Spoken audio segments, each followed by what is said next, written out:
ሰላም ወጣና ይብለከሙ ሰባቤተ ልሳነ ግዕዝ ዘወቱ ልሳነ ግዕዝ እምና አማራ ሚዲያ ኮርፖሬሽን ባህቲቱ ዘተደለው ለከሙ ዮም ናቀርብ ለከሙ በእንተ ግዕዝ ወትማለም ዘይብል መርሃ ግብር ናቀርብ ለከሙ ትናንትና ግዕዝ በሚል ርዕሰ ጉዳይ ወደ እናንተ ይሄን ርዕሰ ጉዳይ ይዤላችሁ ቀርቤያለሁ። ይሄ ርዕሰ ጉዳይ የመረጥኩበት ምክንያት ምንድነው? በግዕዝ ትናንትና ምን ነበረን? ምን ተሰራበት በትናንትናው ግዕዛችን? አሁንስ ምን ላይ እንገኛለንና ወደፊትስ ደግሞ ይሄን ያለንን ከትናንትን ከዛሬ አዋህደን ለማስቀጠል ምን ሊሰራ ይገባዋል የሚለውን ርዕሰ ጉዳይ ወደ እናንተ የምናቀርብበት የልሳነ ግዕዝ መርሃ ግብራችን ነው። እስከ መርሃ ግብራችን ፍጻሜ አብራችሁን ቆይታ እንድታደርጉ እየጋበዝኩ ለዚህም ደግሞ ዛሬ በዚህ ርዕሰ ጉዳይ የመረጥኳቸው እንግዳ አሉኝ። እንግዳዬን አስተዋውቃቸዋለሁ። እንግዳችን መምህር ማህቶት አበጀ ይባላሉ። በአብነቱ ትምህርት ማለት ነው የሐዲሳት ትርጓሜ መምህርና የፍትሐ ነገሥትም የተማሩ ናቸው። በፍትሐ ነገሥት ትምህርትም ካለፉ በኋላ ደግሞ በዚህኛው ትናንቱን ከዛሬ ለማዋሃድ በሚያደርጉበት ርቀት ደግሞ በባህር ዳር መካነ አእምሮ ወይም ዩኒቨርሲቲ ሁለተኛ ዓመት የሕግ ተማሪ ናቸው ማለት ነው። ከሳቸው ጋር ነው ቆይታ የምናደርግ። የልሳነ ግዕዝም መምህር ናቸው። በቅኔም ሌሎችም አልፈውበታል ማለት ነው። ከሳቸው ጋር ነው ቆይታ የምናደርግ። እስከ መርሃ ግብራችን ፍጻሜ አብራችሁን ቆዩ። መምህር እንዴት ሰነበቱ? እግዚአብሔር ይመስገን። ስላገኘሁት ደስ ብሎኛል። አመሰግናለሁ። መልካም። ትናንትና ግዕዝ ነው ርዕሰ ጉዳያችን የምናወጋበትና ትናንት በልሳነ ግዕዝ ምን ነበረን ከሚለው መነሳት ብንችል ብዬ አሰብኩ። ሰው ለምንድነው ወደ ትናንት በእግረ አእምሮ መጓዝ የሚፈልገው? ለምንድነው ወደ ትናንት በአይነ ህሊና ዙሮ ማየት የሚፈልገው ሲባል ብዙ ምክንያቶች ቢነሱም በምሁራኑ ዘንድ ሁለት ዋና ዋና ነጥቦች ይነሳሉ። ለሁለት አይነት መንገድ ሰው ወደ ትናንት እንዲመለስ ይገደዳል። አንደኛውና ብዙም አይደገፈው አይነት እይታ ዛሬ ላይ ያሉት ነገሮች ችግሮች ሲበዙበት ወይም ችግር ውስጥ ነኝ ብሎ ሲያስብ ትናንትን ብቻ እያሞገሰ ዛሬን ለመኮነን በትናንት ብቻ ለመጽናናት ትናንትን ያያል። ይሄ ብዙም አይደገፍም። የሚደገፈውና እኛም እንድንሄድበት የምንፈልገው እይታ ግን ምንድነው? ትናንት ላይ የዛሬዎች ችግር ትናንት ምንጭ ነበራቸው ወይ? ዛሬ መፍትሄዎች ዛሬ ላይ ጥሩ የሚባሉ ነገሮችስ ትናንት ላይ ምን ዘር ነበራቸው? ትናንትን እስከ ችግሩም እስከ መፍትሄውም ለማየት ወደ ትናንት መመለስ ጥሩ ነው። ምክንያቱም ያለ ትናንት ዛሬ ስለሌለ ሁሉም ዛሬዎች ትናንት ስላላቸው ማለት ነው። በልሳነ ግዕዝ ምን ነበረን ስንል ልሳነ ግዕዝ ከኢትዮጵያ ጋር አብሮ የጀመረ ቋንቋ በመሆኑ ኢትዮጵያ የምትባለው ሀገር ስትኖር ጀምሮ የኖረ ቋንቋ በመሆኑ አሁን ላይ ጥሩ ነው ይመስገን፣ ብዙ ቋንቋዎች አሉን። ጥሩ ነው፣ ደስ የሚል ነው፣ ብዝሃነት ውበት ነው። ግን ትናንት ላይ ኢትዮጵያ ስትጀምር አብሮ የጀመረ ቋንቋ በመሆኑ ኢትዮጵያ ትናንት የነበራት መልካም ነገር ሁሉ ነበረው ወይም አለው። ያ ትናንት የነበረው መልካም ነገር ደግሞ ዘር ስለሆነ ዛሬም ላይ ፍሬው አለ ማለት ነው። ስለዚህ እንደው የሚጨበጡትን እንኳን እንይ ብንል ትክክለኛ የትምህርት ዓላማዎች አሉት። ትክክለኛ የትምህርት ዓላማዎች የሚባል አንድ ሰው ይማራል ዓለምን ለመግለጽ፣ ዓለምን ለመተርጎም፣ ለችግሮቹ መፍትሄ ለመፈለግ። ችግሮቹን መፍትሄ ብቻ አይደለም ሰው ሲማር የሚፈልገው ችግርም ይፈልጋል። ምክንያቱም ሰው ከማያውቀው ችግር ጋርም ስለሚኖር ማለት ችግሩን ፈልጎ ያገኛል፣ ለዛ ችግር ደግሞ መፍትሄ ያመጣል። እነዚህ ሁሉ የትምህርት ዓላማዎች ትናንት ላይ በልሳነ ግዕዝ ነበሩ ማለት ነው። ትናንት በልሳነ ግዕዝ ታሪክ አለን። በልሳነ ግዕዝ ታሪክ አለን። ማንኛውም ሰው የኢትዮጵያን ታሪክ ጥንታዊነቷን ማወቅ ቢፈልግ ቁልፉ ልሳነ ግዕዝ ራሱ ግዕዙ ታሪክ አለው። ደግሞ ራሱ ግዕዝ ደግሞ ለኢትዮጵያችን ታሪክ መሰነጃ ሆኖ ጠቅሟል። ሰዎች ግዕዝን የሚቃወሙት ባላማ ነው። ለምሳሌ አሁን በተለይ ኢትዮጵያን ቀዳማዊነት መቀበል የማይፈልጉ ሰዎች ግዕዝን ይቃወሙሃል። ምክንያቱም ቁልፉን ካጠፉብህ በምን ከፍተህ ይህን ትውልድ ግዕዝ እንዳያውቅ ካደረከው ከዛ በኋላ ኢትዮጵያ የ50 ዓመት ታሪክ የ100 ዓመት ታሪክ ያላት ሀገር ናት ብትለው ሊያረጋግጥ አይችልም። ለምን ግዕዝ እንዳያውቅ ወይም አድርገዋል። እና ታሪክ አለን በልሳነ ግዕዝ። ስርዓተ መንግስት ነበረን በልሳነ ግዕዝ ትናንትና። ምንድነው ይሄን ማንሳት የተፈለገው? ትናንት የኢትዮጵያ ቀዳማዊነትን ከምናነሳቸው ስርዓተ መንግስቶች በሙሉ ይተዳደሩ የነበረው ይግባቡ የነበረው በልሳነ ግዕዝ ነው። ይሄ ስርዓተ መንግስት ደግሞ ኢትዮጵያ ውስጥ ብቻ ሳይሆን ዓለም አቀፉ ማህበረሰብ ጋርም በግዕዝ ይግባባ ነበር። ይሄ ደግሞ ጥንት የነበሩ ነገስታት ከተለያዩ ከአውሮፓ ከተለያዩ ሀገራት ጋራ ይግባቡባቸው የነበሩትን ሰነዶች ስናያቸው በግዕዝ ይግባቡ ነበር ማለት ነው። ይህን ታክል ሚናና ታሪካዊነት ነበረው ማለት ይሄ መሆኑ አንድ ሰው ትናንት ላይ ጥሩ ነገር ፈልጋለሁ ብሎ ቢሄድ ግዕዝን እንዲያውቅ ይገደዳል። ኢትዮጵያ ውስጥ ያለን ዶክመንት ብቻ አይደለም የሌላ ሀገር ሂዶም ስለ ኢትዮጵያ የትናንት ሁኔታ ለወቅ ቢል ሌላ ሀገር ላይብረሪ ውስጥም በግዕዝ የተጻፈ ያገኛል ማለት ነው። ስነ ጽሁፍ ነበረን ብቻ ሳይሆን አሁን ኢትዮጵያ የምትታወቅባቸው የስነ ጽሁፍ ዘርፎች በሙሉ የትናንቱ በግዕዝ ይሰነዱ ይፈለሰፉ የነበሩት የግዕዝ ትሩፋት ናቸው። ስነ ጽሁፍ ነበረ። ለዛም ነው አሁን ዘመን የማይሽራቸው ድርሰቶች አሉ። በዓለማዊም እንደው ከራሱ የቤተ ክርስቲያን ሀብት ከሆነው እንኳን ስንወጣ በዓለማዊ ይዘት ያላቸው ልቦለድ ሊሆኑ ይችላሉ፣ የፍልስፍና ጽሁፎች ሊሆኑ ይችላሉ። ግን ዘመን የማይሽራቸው ዘመንን እያሻገሩ የሚኖሩ ለየትኛውም ጥበብ በቃ እንደ ምንጭ ነው የሚያገለግሉ መጽሐፍት አሉ። በተፈጥሮ ሳይንሱም ዘርፍ ግዕዝ ሚና ነበረው። ለምን ብዙ ትናንት ላይ ኢትዮጵያ ተጠቀመባቸው የነበሩ ዛሬም ማንም ሊጠቀመባቸው ቢፈልግ ውጤታማ ሊያደርጉት የሚችሉ በተፈጥሮ ሳይንስ ዘርፍ የተሰነዱ የኢትዮጵያ የጥበብ መጽሐፍቶች አሉ። የስነ ፈለክ መጽሐፍቶችን ወይም ይሄ ህዋ ጥናት መጽሐፍቶችን፣ ስነ ከዋክብት፣ ስለ አየራት እነዚህ ሁሉ በግዕዝ የተሰነዱ አሉ። እኛን ልዩ የሚያደርገን የባህር ሐሳባችን ቀመር ኢትዮጵያውያንን ግን ደግሞ ትክክለኛ የሆነ ይሄ ሁሉ በልሳነ ግዕዝ የተሰነደ ነው እና በተፈጥሮ ሳይንሱም ዘርፍ በስነ ፈለክ በስነ ህንጻው ብንሄድ አሁን እንደተባለው ዘመን የማይሽራቸው ዛሬ ድረስ ዓለም በቃ ፕሩፍ ሊያደርጋቸው ያልቻሉ ብርቅዬ ህንጻዎች አሉ ኢትዮጵያ ውስጥ። እነ ላሊበላን መውሰድ እንችላለን። በዛ ዘመን የነበሩ ስርዓተ መንግስቶች ይግባቡ የነበሩት ደግሞ በልሳነ ግዕዝ ነው። ስለዚህ ያንን ሰው የዛነን ህንጻ ጥንተ ሆናቴው ላጥና ቢል ቁልፉን ግዕዝን አውቆ ሂዶ ቢያጠና ነው እንዴት ሰሩት ብሎ ትክክለኛውን ምንጭ ሊያውቅ የሚችል ከመላምንት ይልቅ አሁን ላንብብ ቢል መላምንት ነው ሊያነብ የሚችለው ገብቶ በዚህ ልክ ነው ተሰርተው ሊሆን የሚችል ተብሎ የተሰሩ ሪሰርቾችን ነው ሊያነብ የሚችለው። ራሱን ግን በብራና የተጻፈው ምንጩን ለማወቅ በስነ ህንጻውም ዘርፍ እንደዚህ አይነት አስተዋጽኦ ነበር። ለምን ህዝብ ያለ ቋንቋ ስለማይኖር እያንዳንዱ የህዝብ ውጤት የሚገለጸው በቋንቋ ነው። ሌላው ዓለም አቀፍ የሆኑ ምሁራንን አፍርተንበታል በግዕዝ በጣም የተደነቁ ናሳ ውስጥ ሁሉ ሂደው ወይም የሌላ ሀገር የስነ ህዋ ምርምር ውስጥ ነው ይሳተፉ የነበሩ ኢትዮጵያውያን በግዕዝ ነው ያለፉ። ታሪካቸውን ማየት ይቻላል። በጣም ደስ የሚል ነገር ነው የነገሩን። ስነ ትምህርታችንስ ራሱን ከነዚህ ቀደም ካሉት ከኪነ ህንጻው ከተፈጥሮ ሳይንሱም ከምንም ለየት አድርገን ደግሞ ስነ ትምህርታችን እንየውና ስነ ትምህርታችንስ ትናንት ምን ይመስል ነበር? በጣም ጥሩ። እንግዲህ የትናንት ስነ ትምህርት ስንል ብዙ ትውልድ ሊረዳን የሚችል በየመፈራው ምንድነው በአጼ ምኒልክ የተጀመረውን ስርዓተ ትምህርት ይሆናል። እሱ ብቻ ግን አይደለም። በኢትዮጵያ አጼ ምኒልክ በራሱ ከዓለም አቀፍ ማህበረሰብ ጋር የሚግባባ አንድ የኢትዮጵያ ምሁር ነበር አይደል? እሱ ያቋቋመው ትምህርት ቤት አይደለም ትምህርት የጀመረው ማለት ነው። ከዛ በፊት ትምህርት ነበር ኢትዮጵያ ውስጥ መግባባት ያለብን እዚህ ጋር። አሁን ይሄንን ባለቤትነቱ የኢትዮጵያ ኦርቶዶክስ ቤተክርስቲያን ስለነበረ ልትቃወሙ አትችልም። ትምህርቱ ግን ነበረ። ትናንት የኢትዮጵያ ህዝቦች እየተማሩ ነበርና ትናንት ስንል እዛ መሆኑን ከያዝን በኋላ ስርዓተ ትምህርቱን ምናልባት በተለይ በአንጻራዊነት ካየ ነው ከዚህ ዘመን ጋር ልዩ የሚያደርገው ያኔ ይሁን ነገር ተምረህ የምታልፈው 50% አምጥተህ አይደለም 50% ግማሹን አውቀህ አይደለም የምታልፈው ሙሉን ማወቅ አለብህ። ይሄን አሁን በታሪክ ብቻ አይደለም የምናውቀው። በአብነት ትምህርት ቤት ስናልፍ አንዲት ቀለም ካነጠብክ ሳምንት ቆያለህ አታልፍ።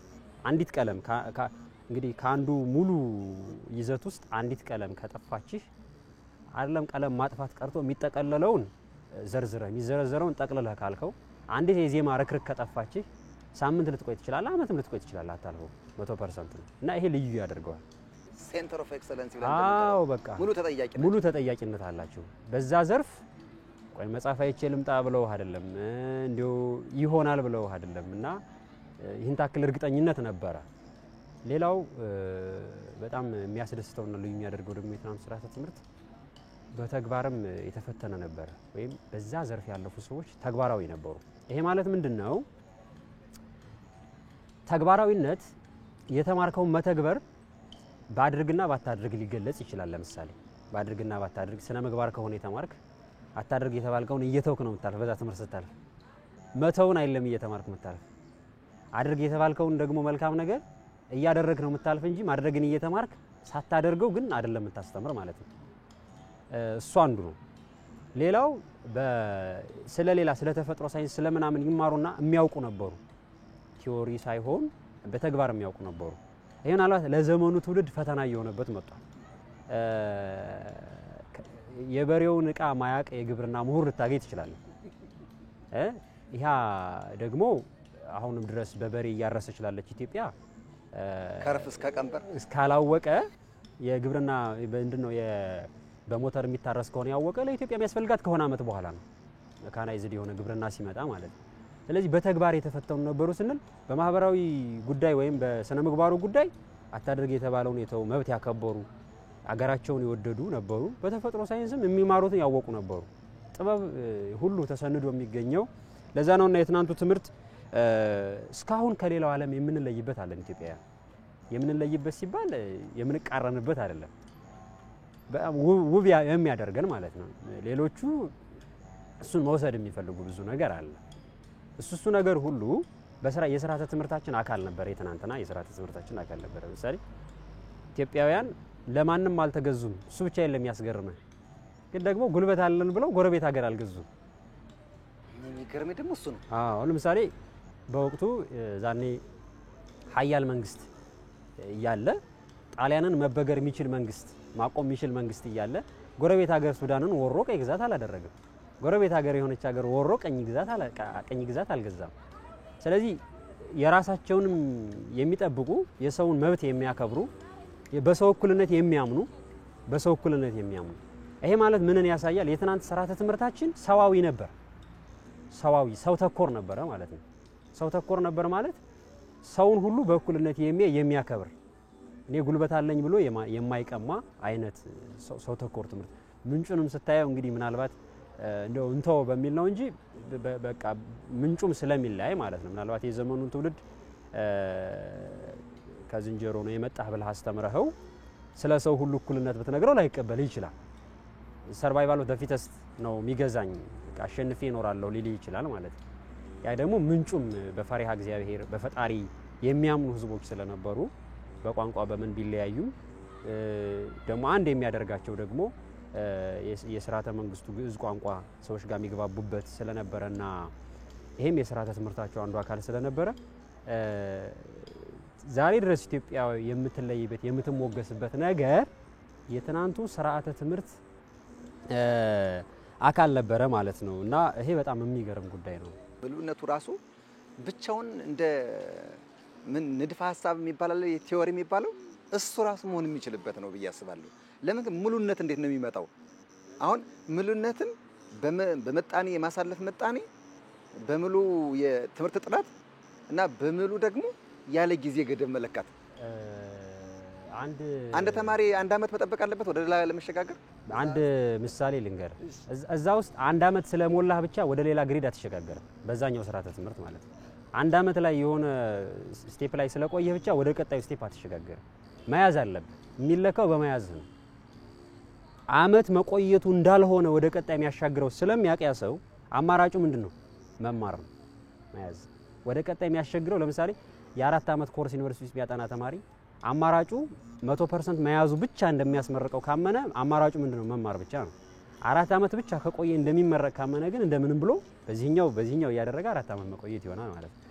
እንደው ያ ምሉእነቱ ቅድም እንዳልከው ምሉእነቱ ምሳሌ መሆን የሚችል ነው ያልከው አንድ ነገር በጣም ይገርመኛል። በአብነት ትምህርት በግዕዝ ትምህርት ያለፉ ሰዎች በኔ ጥናት ኢንትራንስ ኤግዛም ተፈትነው አልወደቁም። በአብነት ትምህርት ያለፉ ይሄንን እንግዲህ ሰው ብዙ ጊዜ ይላልና በቄስ ትምህርት ያለፉ ሰዎች የሆነ ነገር ስለሚጠጡ ነው ጎበዝ የሚሆኑት አበሽ ምናምን ይላል። ይሄ ደግሞ ሌላ እንትን አለው። ምንም እንኳን ይሄ ስነ መድኃኒት ጥበብ በአንድ የትምህርት ስነ ትምህርት አካል ቢሆንም ግን ደግሞ ጎበዝ ያደረጋቸው ምንድነው ካልከኝ ይሄ የምሉነት እንትን ምንድነው ባህሪ ይዘው ነው የሚመጡ። በግዕዝ ትምህርት ያለፉ ሰዎች በትናንቱ ስርዓተ ትምህርት ዛሬም እየተሰጠባቸው ባሉ የአብነት ትምህርት ቤቶች ያለፉ ሰዎች የምሉእነትን የትምህርት ወዳድነትን ነገር እየያዙ ስለሚመጡ ጎበዝ ነው የሚሆኑ። አሁን እኔ ከማውቃቸው በአብነት ትምህርት ካለፉ ሰዎች ውጤት ቀርቶባቸው የሆነ ወደ ኋላ ያሉ ልጆች አላቅም። ይሄ ደግሞ ምንድነው ካልከኝ የዛ ትሩፋት ነው የምሉእነቱ ትሩፋት ነው እና እንዳልከው ምሳሌ ሆኖ መወሰድ። ይሄ ደግሞ አሁን ጊዜ ሰው እየገባው አንዳንዱ ሰውም እየገባውም ታያለ። መጀመሪያ ያፌን የፈታሁት የጀመርኩት በአብነት ትምህርት ነው።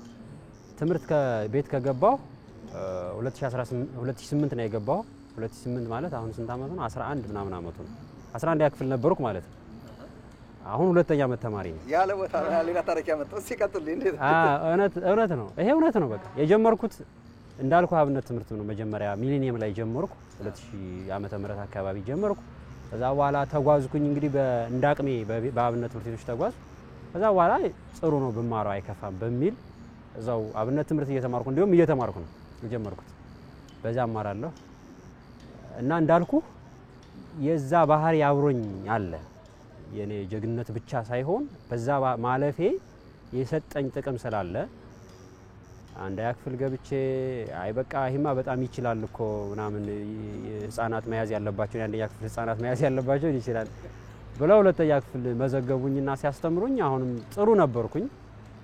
ከዛ ይሄ በሰከንድ ሴሚስተር ላይ ደግሞ ወደ 3 ያክፍል ያሸጋግሩኛል። ከዛ በኋላ 4 ያክፍል ብቻውን እማራለሁ።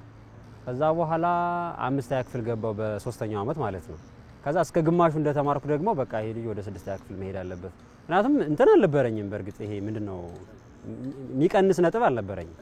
አፈተናለሁ አመጣዋለሁ ምናምን ነው የነበረ ማለት ነው። በቀጠለው በሙሉነት እንደውም ወደ ኋላ ነው ይሄ መጽሐፍ ትምህርቱን ጎን ለጎን ስንማር ጠጠር እያለ ሲመጣ ምናምን ጊዜ ለዛኛው መስጠት ሲመጣ ምናምን ያው ከዛ የማነስ ጉዳይ መጣ እንጂ የግድ ደግሞ ጊዜው በጣም ሲከፈል ዛሬም ላይ እንዳልኩ ቅድም ትልቅ ቫልዩ አለ፣ ጥቅም አለ። ከነገሩኝ አንፃር ስንት አመት ነው? አሁን ሁለተኛ አመት የህግ ተማሪ ነው። ስንት አመት ማለት ነው? አሁን 11 ያክፍል እኔ ጋር የገቡት 11 ያክፍል ናቸው ገብተዋል። አሁን በቀደመው ስርዓተ ትምህርታችን ወይም በቀደመው ግዛችን ምን ሰራንበት? የሚታይ ነገር እስኪ የሚታዩ የሚጨበጡ ነገሮች ሰርተንበታል።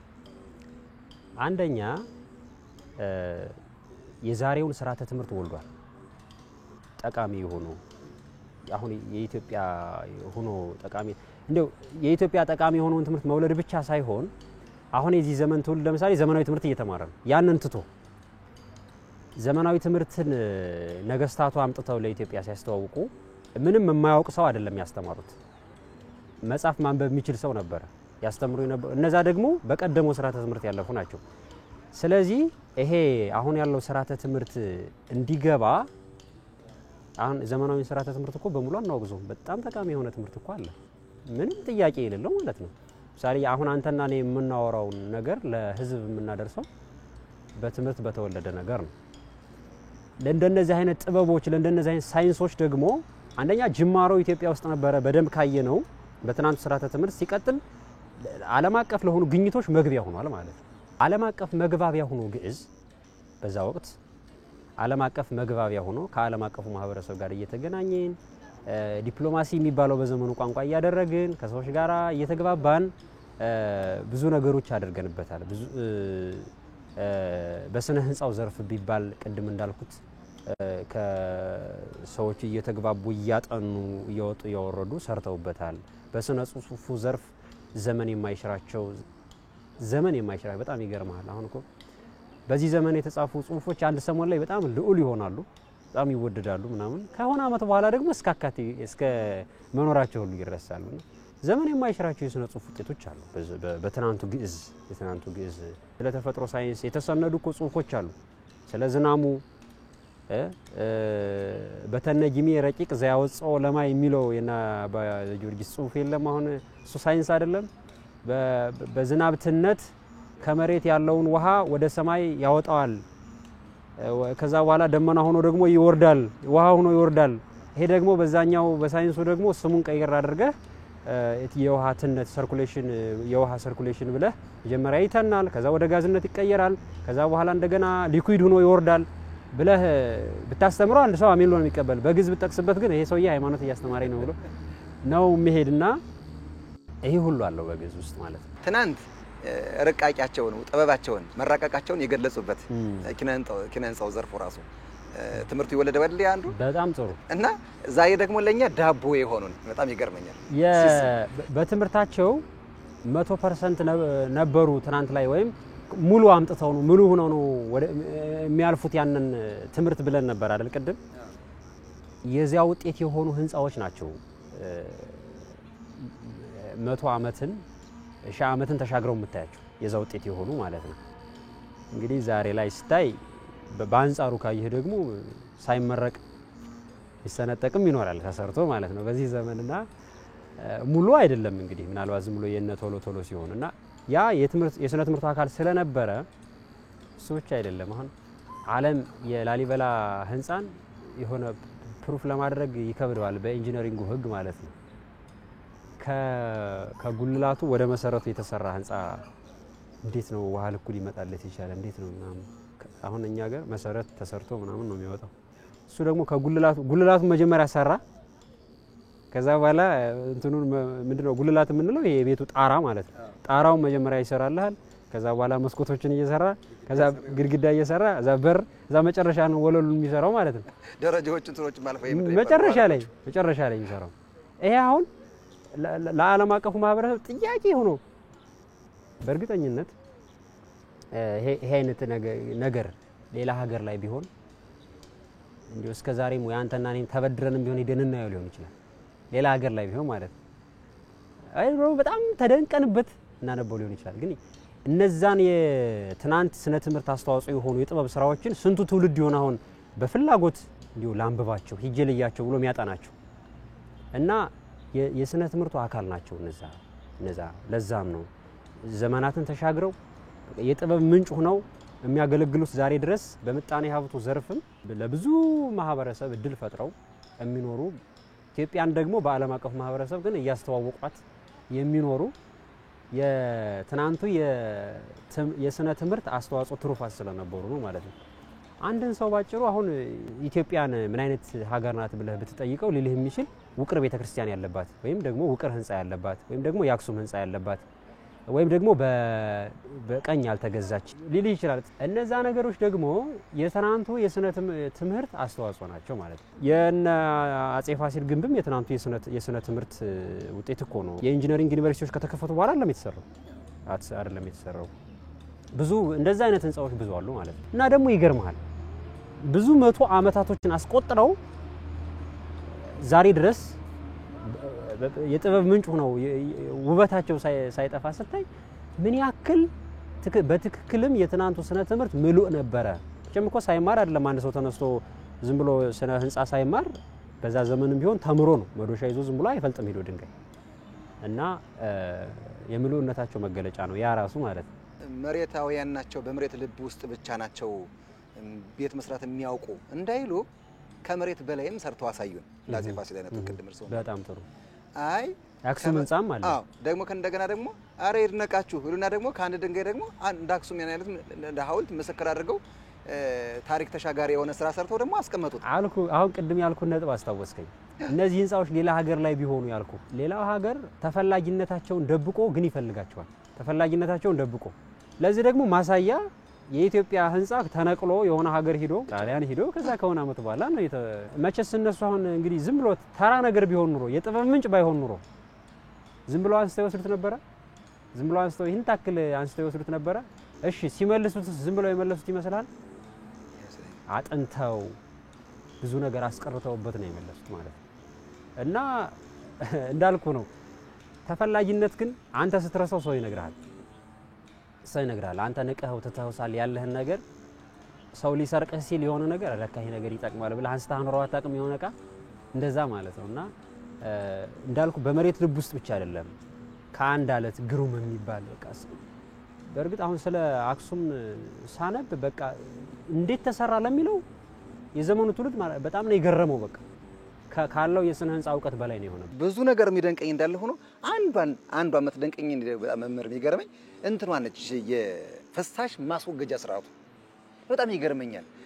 ያ ታስቦ ውሃ ሲመጣ ከፍተኛ ሆነ ህንጻው እንዳይጎዳው ፍሰቱ እንዴት ቢወርድ ደግሞ ታች ደግሞ ህንጻው የሚያርፍበት ቦታ ወይ የሚያርፍበት እንዳይጎዳው እንዳይሸረሸር የሚሄድበት መንገድ ውሃው ቢሞላ እንኳን ከፍተኛ የሆነ ዝናብ ቢዘንብ እንኳን ምን ማለት ጉዳት እንዳይደርስ ሆኖ የሄደበት መንገድ እሱ በጣም ይረቀኛል ሁሌ የጠነቀቁ ነበሩ አሁን የጥንት ሰዎች ስለ ንጽህና አጠባበቅ ስለ ፍሳሽ አወጋገድ አያውቁም ብሎ ነው ሊሞግትህ የሚችል የዘመኑ ትውልድ አይደል እነዛን ብታሳየው ግን ሊረዳህ ይችላል አእምሮን የቆለፈ ሰው ከሆነ ላይረዳህም ይችላል ግን ደግሞ እንዳልከው ነው አሁን ላይ የምናየው ነቅተናል ተለውጠናል ባለ ትውልድ ውስጥ የምታየው ጥሩ የሆነ ህንጻ ተሰርቶ ምናልባት በጠገቡ ሽታው ምናምን ላያሳልፍ ይችላል ማለት ነው እና ያን የጠነቀቀ ነበር ያ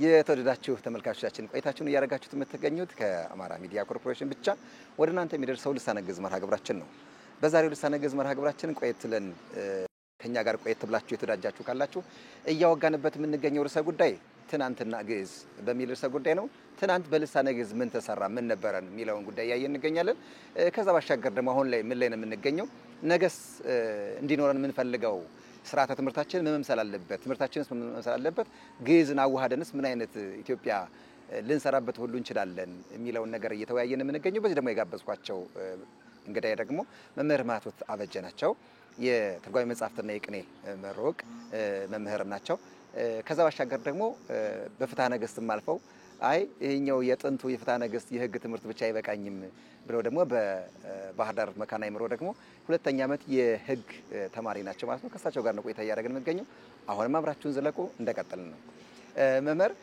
ከዚህ ባሻገር ቀድም ካነሳናቸው ባሻገር ዛሬስ ምን ጎደለን ዛሬ ምን ላይ ነን ምንስ ጎደለን የሚነውን ነገር ብናነሳ ለአብዛኛው የማህበረሰብ ክፍል ልምድ የሆነበት የሚመስለኝና እኛም እንዳይጋባብን የምፈራው የጎደለንን ብቻ ባናይ ጥሩ ነው ያለንን ማየት ጥሩ ነው በእያንዳንዳችን ህይወትን በራሱ በግል ህይወታችን ብዙ ጊዜ ለተለያዩ አደጋዎች የሚጋለጥ ሰው የጎደለውን ብቻ እያሰበ ነው ያለን አለ ማንክደው በጭፍን ዝም ብለህ አሁን ስርዓተ ትምህርታችን የትናንትናውን እያየን ነበር አይደለ የዛሬውን እያየን ነበር አይደለ ዛሬ ላይ ምንም የሚጠቅም ነገር አያሌ የሆኑ የሚጠቅሙ ብዙ ነገሮች አሉ ዛሬ ይሄን መግባባት አለብን ማለት ነው እንደው ምን አለን ካልከኝ እንደ ግዕዝ አይነት ብርቅዬ የሆኑ ኢትዮጵያዊ ብቻ የሆኑ ነገሮች አሉ ባህል አለን ታሪክ አለን የራሳችን ቋንቋ አለን አይገርምህም የራሳችን የሆነ ቋንቋ ለኛ ብቻ ሳይሆን በአክሱማይት ኪንግደም ጊዜ እኮ የምስራቅ አፍሪካ የሆርን ኦፍ አፍሪካ ሁሉ ቋንቋ የነበረ ቋንቋ አለን የምንድነው የአፍሪካ ቀንድ ሁሉ የነበረ ቋንቋ አለን ታሪክ አለን ነፃነት አለን ዛሬ ያም በዘመን ያልተገደበ እስካሁን አለን ግን እነዚህ ሁሉ ደግሞ ለአደጋ ተጋልጠዋል ቁጭትም አለን ቁጭት አለን እንደ ሀብት አንየው ሀብት ነው እሱ በራሱ ጀግንነት ሀብት ነው በየትኛውም እኮ ራስክን አሳልፈህ መስጠት እኮ በየትኛውም አይመከርም እኮ በየትኛውም አንተና እኔ እያንዳንዳችን ባለን የሃይማኖት አስተምሮም ቢሆን የራስክን ያለህን አሳልፈህ መስጠት ስንፍና ነው የሌላ መቀማት ደግሞ ወንበዴነት ነው ሌብነት ነው ይህም አለን ባላይምሮ ትውልድ አለን አሁን እዚህ ዘመን ላይ ባላይምሮ ትውልድ አለን ስልህ ያለው ትውልድ በነገሮች እየታገዘ ዕውቀት መሸምደድ መፍጠር የማያቅተው ትውልድ አለ ግን ችግሩ ምንድነው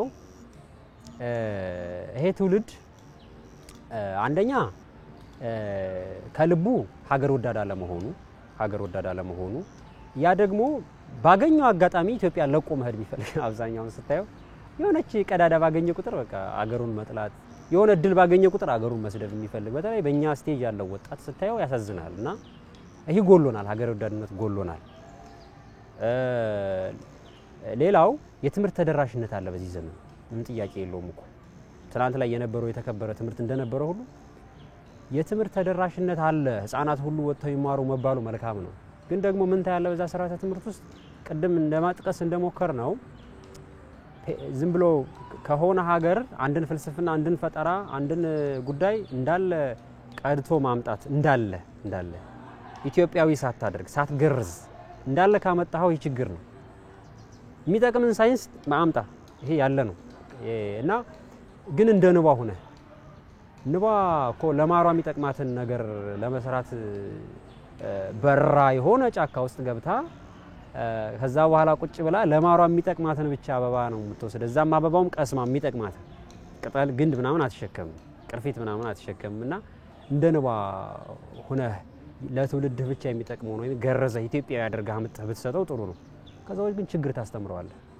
ችግር ነው የምታለማምደው ኢትዮጵያ ላይ የሌለን ችግር እንደዚህ አይነት ችግር ይሄ መፍትሄ ነው ብለህ ብታስተምረው አንደኛ የኢትዮጵያን ችግር ይረሳዋል ለኢትዮጵያ ችግር መፍትሄ አይፈልግም ሁለተኛ አዲስ ችግር ይፈጥራል ያኔ የተማረውን ችግር ይፈጥርብሃል ማለት ነው እና ኢትዮጵያው ያለ መሆናቸው ያሳስበኛል አንዳንድ ትምህርቶች ሁሉም አይደሉም አንዳንድ ትምህርቶች በተለይ በማህበራዊ ሳይንስ ዘርፉ ምንም እንደሌለን ተደርጎ የኢትዮጵያ ፍልስፍና ሳይካተት ታያዋለህ የኢትዮጵያ የስነ ልቦና ትምህርት ሳይካተት ታያዋለህ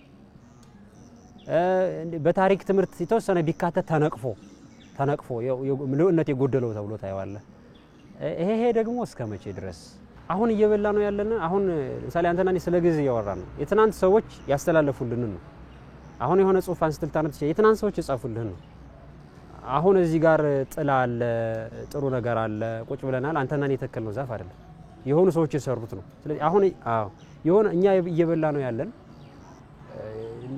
የትናንት ሰዎች የተከሉትን ፍሬ ነው ስለዚህ ለነገው ይሄ ፍሬ ደግሞ በልተን ምን ተወው ይችላል ለነገው ትውልድ ዘር መዝራት አለብን ማለት ነው አንዳንድ ጊዜ ለብሰነው የማይሞቀን ወይም ለብሰነው የማያመርብን ሁሉ ሆኖ የምናገኘው አጋጣሚ ይኖራል በዛ ስርዓተ ትምህርትን ስላለፈን ማለት ነው እና ያን ስርዓተ ትምህርት ስናየው አሁንም ቢሆን በርግጥ ኢትዮጵያ መንግስት አሁንም ለሁለተኛ ጊዜ ማለት ትችላለሁኝ አዲስ ፍኖተ ካርታ ካዘጋጀ በኋላ ደግሞ እንደገና ክለሳ ብሎ በተለይ ወደ ተግባር ተኮር ትምህርት ላምጠው ብሎ እንቅስቃሴ ላይ እንዳለ እናምናለን ምናልባት አተገባበሩ ነው አተገባበሩ ምን ላይ ነው የሚለውና መሬት ላይ ሲወርድ ምን ይመስላል የሚለውን መጻፎችንም አሁን በመጠኑ ያያየን ነው ሙከራዎች ወይም ደግሞ እነዚህ ለመለወጥ የሚደረጉ መንደርደሮች ጥሩ ነገሮች ነው ይሄንን መቼም አለማድነቅ አይቻልም ሙከራውንም ጥሩ ነው ብሎ አለማለፍ አይቻልም አክኖሎጂ ማድረግ ይገባል ብዬ አስባለሁ እኔ አሁን በተለያዩ ዩኒቨርሲቲዎች ውስጥ የተለያዩ የመገናኘት እድሉ ይኖረኛልና እና አንዳንድ ጥያቄ አነሳላችኋለሁ የከፍተኛ ትምህርት ተቋም ተማሪ ሆናችኋል እንበልና ባህር ዳር ዩኒቨርሲቲ የመጣ ተማሪ ስለመጣህበት አካባቢ ታሪክ ንገረኝ ስለው አጣበታለሁ ያ ማለት ከራሱ ጋር አይደለም ማለት ነው ታሪኩንም ብቻ መንገር አይደለም ወጉንም ያኖረው ማለት ነው ስለዚህ እንዲያ እንድንሆን ያደረገው የጎደሉ ነገሮች እነዚህም ጭምር ናቸው ማለት ነው ኢትዮጵያዊ ሳታደርግ ሳትገርዝ ወደ ኢትዮጵያ የኢኮኖሚ ደረጃ የማህበረሰብ ደረጃ የባህል ደረጃ ሳትቀንስ ካመጣው ሳትገርዝ ካመጣው የሚፈጠረው ችግር እሱ ነው አንደኛ ትውልዱን ስቶሬጁን ያይዘውና ያ ነገር ቢዚ ያደርገውና ያ ነገር ምንድነው በቃ ፋታ ያሳጣውና ስለ ሀገሩ ለማወቅ ስለ ሀገሩ ታሪክ ምናምን ለማወቅ ስላላት ነገር ለማወቅ ጊዜ የለው እንዳልኩ ሲቀጥል ደግሞ እንዳልኩ የሚማረው ለሌላ ሀገር የሚሆን መፍትሄ ይሆናል የሀገሬ ሰው የሚለው አለ ፍየል ወዲህ ቅዝምዝም ወዲያ የሚለው ነገር አለ የሆነ ሀገር ላይ መስራት እንዲሰራ መጠብቀው ያ ትውልድ ተምሮ አለ እሱ እየተማሩ ያለ ደግሞ ለሌላ ሀገር የሚሆን መፍትሄ ይሆናል ማለት ነው መጽሐፍ ሄኖክ ሌላው ዓለም ላይ የፍልስፍና መስመር የፍልስፍና መንገድ የፍልስፍና መጽሐፍ ወይም ደግሞ የሳይንስ ነው ሳይንስን ቴክኖሎጂ ውጤትን በላቸው እነዚህ ሁሉ የሚሰሩበት በጣም ተፈላጊ እስካሁን የሚፈለግ የሚታሰስ የሚመረመር መጽሐፍ ነው እኛ ጋር ሲመጣ ደግሞ ሃይማኖት ነው እኛ ሀገር ላይ በዛ ስርዓተ ትምህርታችንስ ያን ቆጭቶን ማስገባት የለብንም ወይ መግባት አለበት ምንም ጥያቄ የለውም ይጠቅማል እንደሚጠቅም ደግሞ አንተ ድሉን አግኝተህ አንብበው ይሆናል እኔ ድሉን አግኝቼ አንብቤው ይሆናል እንደሚጠቅም እናውቀዋለን ከቲዮሪ በላይ ይጠቅማል ብቻ ሳይሆን እንደሚጠቅም አንብበን አይተናል ይጠቅማል እንደዚህ አይነት ነገሮችን ማካተት አለብን ማለት ነው ግን ደግሞ በጣም የሚያሳዝነው አሁን እንዳልከው አይደለም በስርዓተ ትምህርት መካተት ውስጥ ቀርቶ እነዛ ነገሮች አባት እንኳን ልጁ እንዲያነብ እድል አይሰጠው ልክ በቃ የሆነ ጊዜውን ያባከንኩበት በሃይማኖታዊ ጉዳይ እንትን ያልኩት ብሎ ነው የሚያስብ እና ይሄ ነገር አሁንም ቢሆን ካልተቀየረና ይሄ እይታ ካልተቀየረ አዎ አንተ የሆነ ቤተ እምነት ተቋም ውስጥ ለችግር መፍትሄ የሚሆን ነገር ካለ ሂደህ በስነ ምግባር ሳትቀጥፍ ሳትሰር ተቀብለህ ብትጠቀምበት በየትኛው ነው ኢሰነ ምግባራዊ የሚሆነውና ባለቤትነቱ በኦርቶዶክስ ቤተክርስቲያን ተይዞ ተጠብቆ ቢኖር አመስግነህ ተቀብለህ ነው የምትጠቀምበት እንጂ አይጠቅምም ብለህ ተተህ ግዕዝንም ምንንም አሁን ትናንት ላይ በማሰንበት ደረጃ ግዕዝን ቤተክርስቲያን ትመሰገናለች በማሰንበት ደረጃ ዛሬ ላይ በዩኒቨርሲቲዎች እየተሰጠ ነው ትምህርት ነው እየተሰጠ ነው ግዕዝ መፍትሄ ሁሉ ነገር ነው አልቦቱ ተጽናስ በዝንቱ ልሳን በብለል ብንናገርለት እንደው አንዳንዶቹ ራሱ በነገራችን ላይ የሚሉት ምንድነው በግዕዝ ራሱ የግብረ ገብ የሆኑ ቃላት የሉም ብለው የሚናገሩ አሉ አንዳንድ የሥነ ጽሑፍ ሰዎች ትናንትን ከዛሬ ጋር አዋህዶ ለነገ በሚጠቅም መልኩ አዋህዶ ለመጠቀም ምን መደረግ አለበት ይላሉ። ችግር እናወራና ሰሌዳውን አጥፍተን እንወጣለን መፍትሄ ሳንጠቁም ማለት ትክክል። ይሄን ሰው አሁን የበለጠ ከቁስሉ ላይ ጨው ነው የጨመርክበት። ያለ ትናንት ዛሬ የለም። ትናንት የሚባለው ቀን ብቻ ሳይሆን ትናንት የሚባለው አባቶች ስለነበሩ ነው እኛ የተወለድነው። የነሱ ደግሞ ትናንት አላቸው። ፈጣሪ ብቻ ነው ያለ ትናንት።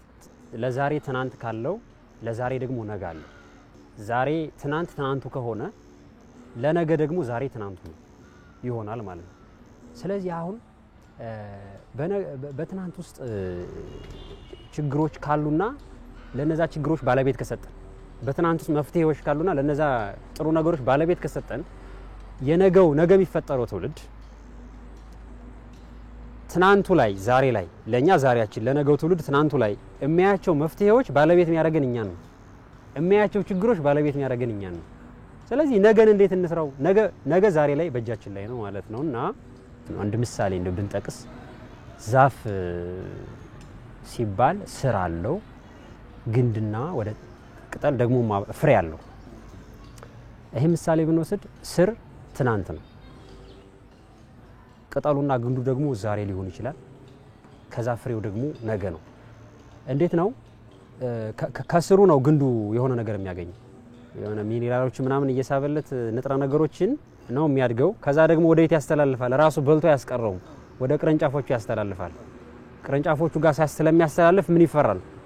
ፍሬ ይፈራል። ፍሬ ያፈራሉ። ምንም እንኳን ከፀሐይም ራሱ የሚወስደው ነገር ቢኖርም ማለት ነው። ከፀሐይም አጽዋቶች የሚወስዱት ነገር እኛ ምሳሌ ወሰርነ ከስሩ ከግንዱ ስለሆነ በዚህ ልክ እናወራለን። ስለዚህ አሁን ስር ትናንት ከሆነ ከትናንት ላይ እኛ ግንዱ ላይ ያለን እኛ ወገቡ ላይ ነን እኛ ያለነ ትናንት ያለውን ነገር ብቻ እየበላን አጥፍተን ነው ከሄድነ ፍሬ አይኖርም ማለት ነው። አንድ ሰውዬ ነው ይባላልና ዘር ሊዘራ ገብስ ሊዘራ ሄዶ እርሻው መካከል ተቀምጦ ዘሩን ይበላዋል ማለት ነው። እና በሮችን አቁሙ ሰውየው አልፎ ሲሄድ ሰውዬ ምን ነካው በሰኔው ምድር ብሎ ምንድነው ሰውዬ እያደረክ ቁጭ ብዬ እየበላው ዘሩን ማዘራው ሲለው ዘርቸስ ይበቅላላ ከዛስ ያፈራላ ከዛ ከጎተራ ከተ ቁጭ ብለ ተበላለስ ይው ዛሬስ ምን እያረኩ ነው አለ ይባላልና ስለዚህ ምንና ከስሩ የሚገኘውን እኛ በልተ ነው ከቀረን ለሰው ሊተርፍ የሚችል ደግሞ ፍሬ ነው። አንድ ለፍሬ ብለ የተከልከው ዛፍ ላንተ የሚተርፍ ምኑ ነው? ፍሬው ነው። ብርቱካን ብትተክል ፍሬው ነው አይደል ተጠቀም።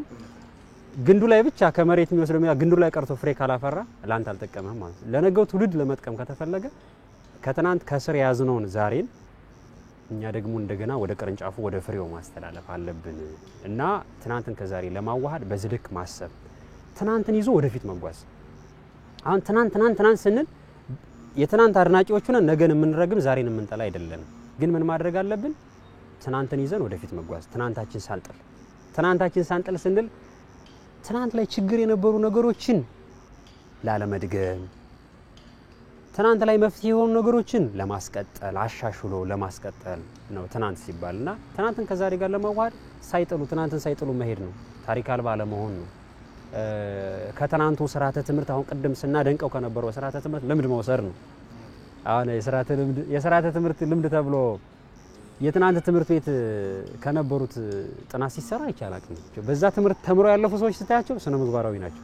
ስለዚህ ጥቅም እንዳለው ታይና ከዛ ልምድ ማምጣት ወደ ነገ ለመሻገር። ሌላው ግን እኛ የኛን ጥበብ ከፍተን እንዳንጠቀም ግዕዝ እንዳናውቅ ተደርገናል።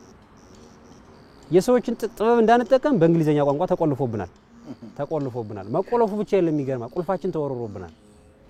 ቁልፋችን እንዲጠፋ ተደርጓል ማለት ነው። ቁልፋችን የኛ ግዕዝን ከፍተን እንጠቀም ስንል አያስፈልግም የሚባል ነገር ታያለ። ፈልገ ደግሞ አግኝተው ደግሞ ለትውልዱ ልታስጨብጠው ስትል ያን ቁልፍ አሁን ደግሞ ሊያጠፋብህ የሚመጣ ትውልድ ታያለ እና ትልቁ ነገር ከዛሬ የትናንትን ቁልፍ ለሰዎች መስጠት ነው። ልጆች ለትውልዱ መስጠት አለበት። የትናንትን ቁልፍ ለትውልዱ መስጠት አለበት። ትናንትን ከፍቶ ይየው ቋንቋ ነው ቁልፉ።